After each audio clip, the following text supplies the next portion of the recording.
کہانی سننے سے پہلے لائک، شیئر اور سبسکرائب کر لیں۔ یہ کہانی ہے 3 بھالوں اور ایک گمشدہ درخت کی۔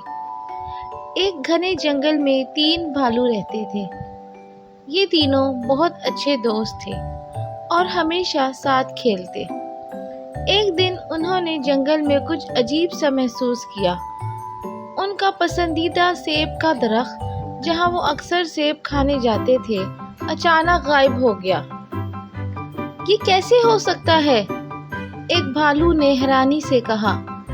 درخت اتنا بڑا تھا، کوئی اسے کیسے لے کے جا سکتا ہے؟ تینوں بھالوؤں نے فیصلہ کیا کہ وہ مل کر اس راز کو حل کریں گے۔ وہ درخت کے قریب گئے جہاں پہلے وہ ہوتا تھا، لیکن وہاں صرف زمین میں ایک گڑھا تھا۔ ہمیں پتہ لگانا ہوگا کہ یہ درخت کہاں گیا، ایک بھالو نے کہا۔ وہ تینوں جنگل میں آگے بڑھنے لگے اور ہر طرف دیکھنے لگے۔ کچھ دیر بعد ایک بھالو نے عجیب سی آواز سنی، جیسے کچھ بڑی چیز زمین کے نیچے حرکت کر رہی ہو۔ یہ آواز کہاں سے آ رہی ہے؟ بھالو نے کہا۔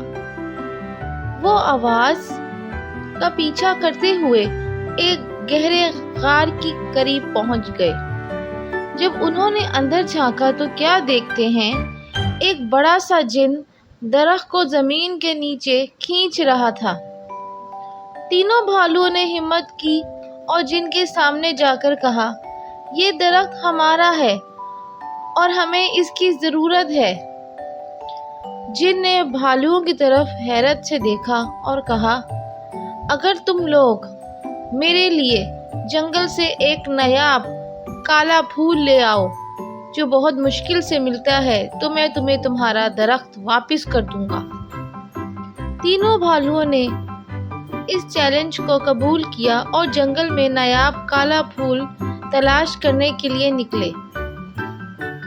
بہت محنت اور تلاش کے بعد انہوں نے وہ کالے رنگ کا گلاب کا پھول ڈھونڈ لیا اور جن کے پاس واپس پہنچے۔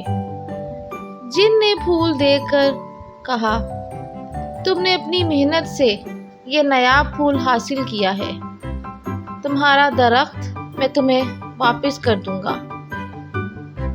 جن نے اپنا وعدہ پورا کرتے ہوئے درخت واپس کر دیا۔ جن نے کہا، جاؤ، تمہارے گھر پہنچنے سے پہلے درخت وہیں اپنی جگہ پر واپس آ جائے گا جہاں سے میں اسے لایا تھا۔ تینوں بھالو جلدی سے بھاگتے بھاگتے اپنے گھر کی طرف دوڑے اور جب وہ وہاں پہنچے تو انہیں دیکھا کہ سیب کا درخت